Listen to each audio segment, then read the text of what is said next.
to make my own chocolates and candies. I've been researching on the internet, and the recipes I've used before, some of the ingredients are powdered sugar and sweetened condensed milk, butter, regular milk. There's all kinds of things in some of the recipes that you can find. And even though those taste good and they're perfectly fine to make, I ran across a website for a candy shop. It's in East Syracuse, New York, and it's called Hercules Candies. And I've watched several of their videos, and they are funny. They are very nice people. They seem to be a really nice family-owned business. It's over 100 years old that it's been in business. And so they make small batches of hand-dipped, handmade chocolates, the assorted chocolates. And the recipe for their cream is different. It's more like the kind of creams you get in any candy box you buy, only theirs looks better.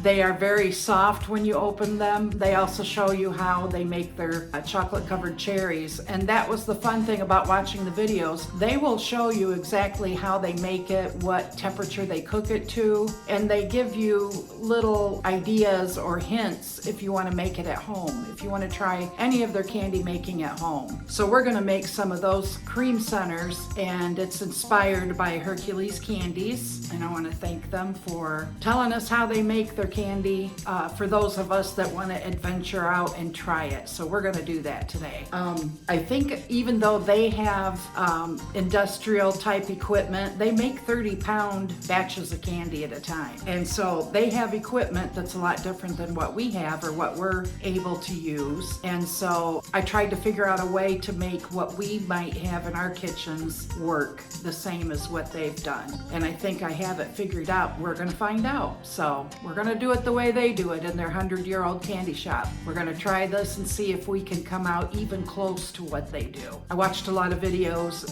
Steve makes a lot of candy. He's the dad and the owner, one of the owners.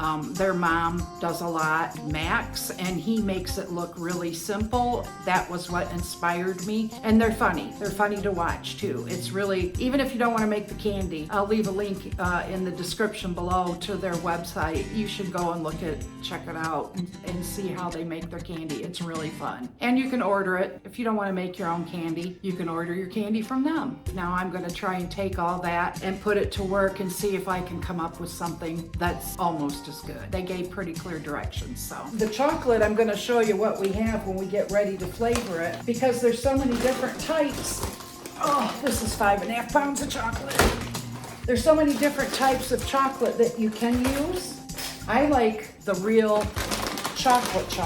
I can put a link below. Got this off of Amazon. It's Belgium milk chocolate, and it's 33.6 percent cocoa solids. This, when I did some other research on other candy making and chocolate tempering, but they did suggest this specifically, which I was kind of tickled because I had already bought this and had it when I saw that on the video. So this part we did good. So that's the milk chocolate.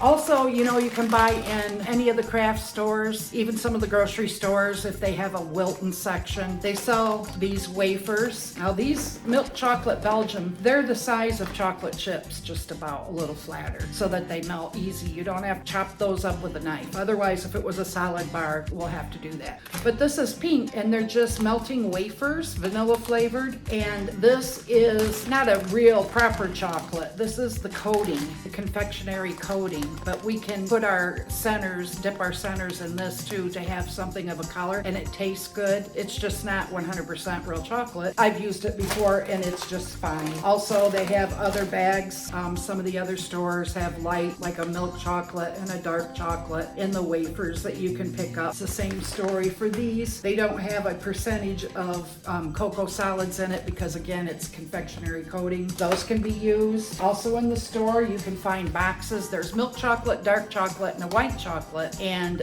from what I could tell, most of the white chocolate, it's not quite the same as the dark chocolate or the milk chocolate. It's more toward the confectionary coating also.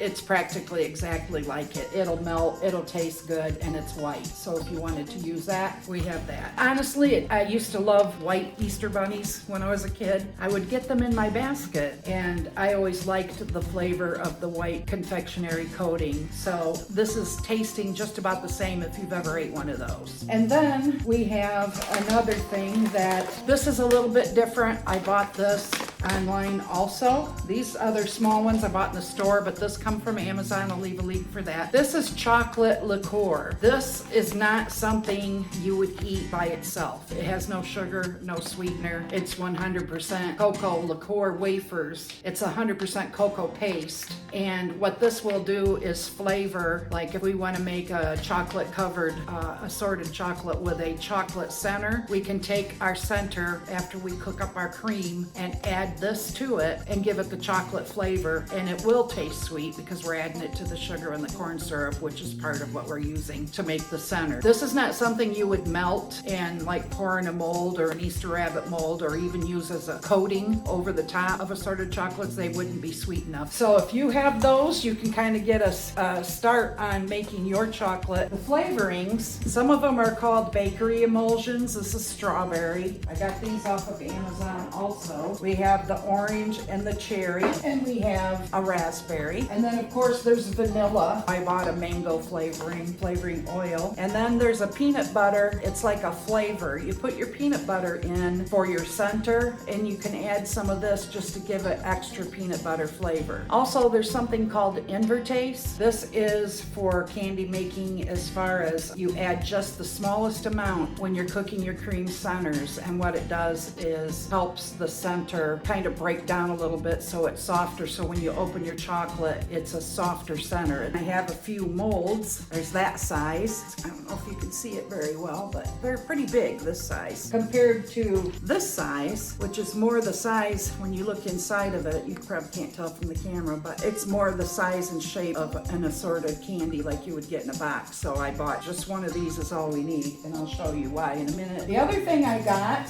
was something for dipping. I have a couple of utensils here. This is also something for dropping in the molds. This is just one of those pancake droppers that I bought off of Amazon. I'll leave a link for. What it does is, this is similar to what they use. Of course, they have a very old, very large funnel type with a stick that's pretty good size around, and they lift it up, and every time they lift it up, the candy drops out of the bottom into the mold. It's got a very small hole. I don't know if you can see the inside, but the hole is right there. It's kind of smallish, but it's just the right size for what we need it for.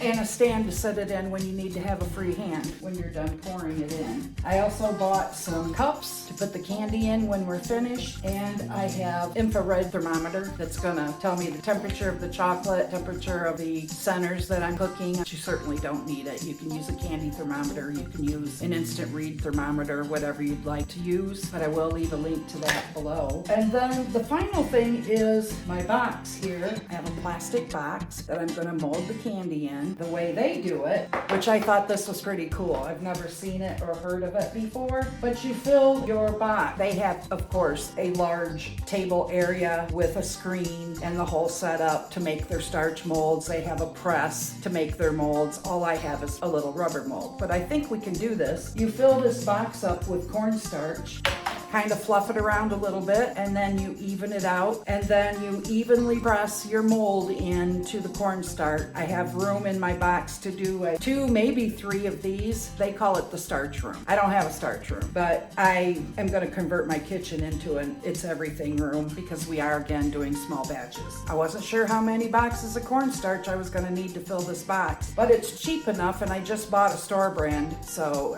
we're not going to use it for anything other than making molds. I've got 6 boxes, and I also have a couple of those little yellow boxes of cornstarch. I'm going to fill that box up and see if I have enough to make my molds. Hopefully I have more than enough, because after a while I think you probably have to add to it. But we can keep this in our box. We can also put the lid on it and leave our candies in there overnight to set up and get ready to dip them in the chocolate. Everything is here. I kind of explained it. I'll explain it better when I'm doing the process. But the first thing we need to do is fill the box with the cornstarch, press the molds in and see if we can make a mold that will hold the amount of candy we're gonna make and make sure this works out. Because I haven't done anything with this yet. This is all, we're doing it together. It's all experimental, but I think we'll be able to come up with something pretty fun. And you can make Easter candy, which I bought a couple of Easter molds, and I'll show you those in another video. Because today we're just gonna concentrate on making the assorted chocolates. With all these things in mind, we're gonna go ahead and get started making our cornstarch box. This is gonna hold our molds, so we'll just go ahead and see how much we need to fill it up. And I'll point the camera down here where you can see a little bit better after I open a few of these up. So of course I've washed this with dish soap, dried it really good, let it set and dry for a little bit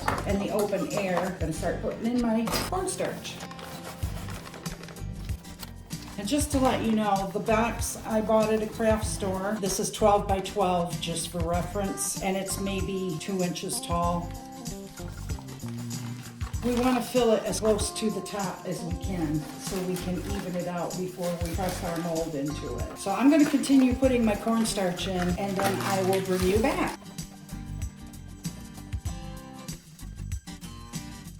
It took all 6 boxes of my cornstarch and 2 of these. And the reason I got these was because I bought all the cornstarch I had. Just in case I bought 2 of these and I did need them. And that's what fits in my 12 by 12 perfectly for the size it is on top here. So then just to take a whisk and just to, I think, evenly distribute the powdered sugar the best you can so that there's no spots in it that are lower than other spots. It's pretty even. We're gonna go ahead and put our mold in here after we flatten this out. This is the reason for it being so high up in the box, is because we're going to flatten it out. Now what I have for this size is I bought a canvas picture that came in this really heavy plastic tubing that's big enough, and I washed it, dried it, and I'm going to use this to even out my cornstarch. I think we're going to have to see what this does, if it's far enough up to make it an even. See, we could have used just a tiny bit more of the cornstarch here to fill in a couple of spots.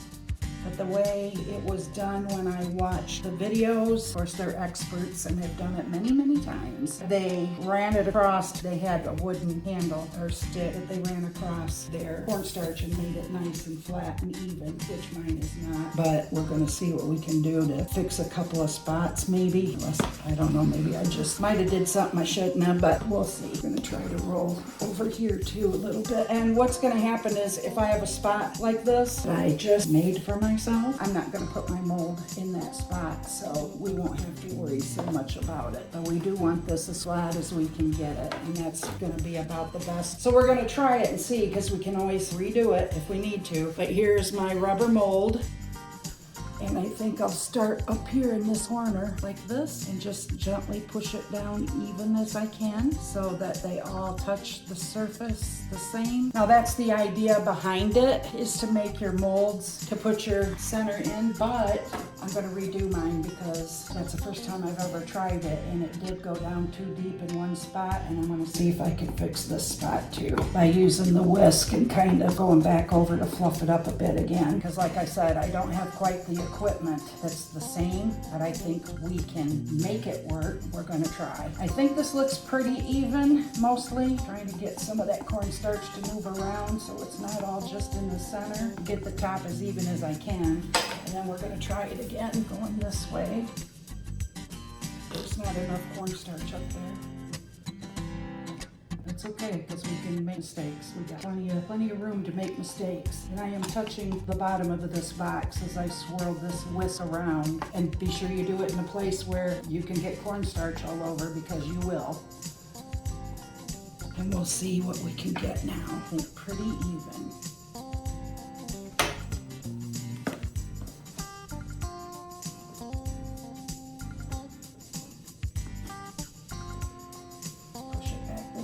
Fill it in a little bit, come back this way again, this way a little. As you can see, I would benefit from a little bit more cornstarch to fill in these spots, but this is pretty flat, and I think I have enough area to get started. This time we'll start down here, I'm just going to set that gently on the top and gently push it down until I feel the flat part of the mold touching the cornstarch. This is going to be hopefully the mold pressed in enough for us. You want them to be nice and smooth as you can get them. So when you're lifting this mold out, you kind of have to carefully lift up almost straight up.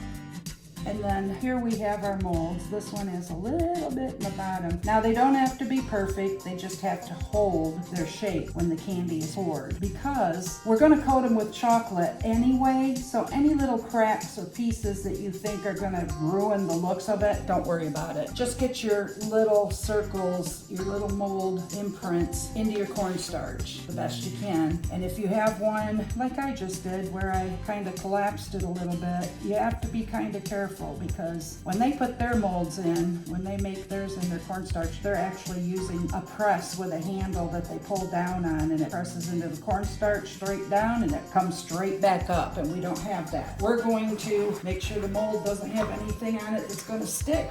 We're going to try this again up here. And I think it wouldn't necessarily have to go all the way down into the cornstarch, because it's going to push things around and make problems for us if it does. But this one actually came out better than this one did. I didn't push it down quite as far. That's good. That's not a problem. We're going to go over here with another one. Now see how it moved the cornstarch a little bit? So when you're pouring your centers, you're gonna look and make sure that all the molds you're pouring them into look good, like they're gonna actually hold up to the centers. And I'm just patting down a couple of spots that I hope will not cause us problems. I think we'll go over here and do one right here. I'm trying not to get too close to the edge of the box. I don't want the cornstarch to break down by the edge of the box and not hold its shape. We're gonna try to stay away from that edge.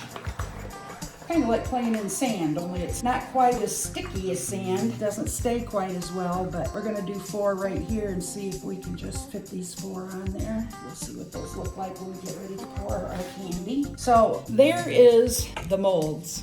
If you had an egg-shaped mold, you could use that. If you have like the bigger ones that I had, I could have used that, but I don't want that size, that great big center. I want more like a regular size. And to me, this is a little big too, but you don't fill them all the way up to the top. So I think they'll be okay. We're gonna try that next after we get everything set and ready to pour. So the next thing we're gonna do is kind of move this over just a tad bit so I don't accidentally hit it. And if you have a better way, if you can think of a better way to do this, I mean, that's what they do. They call it the starch room, where I watch the videos, and they imprint their molds into the starch. And I think there's probably not another way any better than what we just did, except for maybe I need more cornstarch in there to pack down harder, so it's more difficult for it to just break apart. There might be more cornstarch in this box future.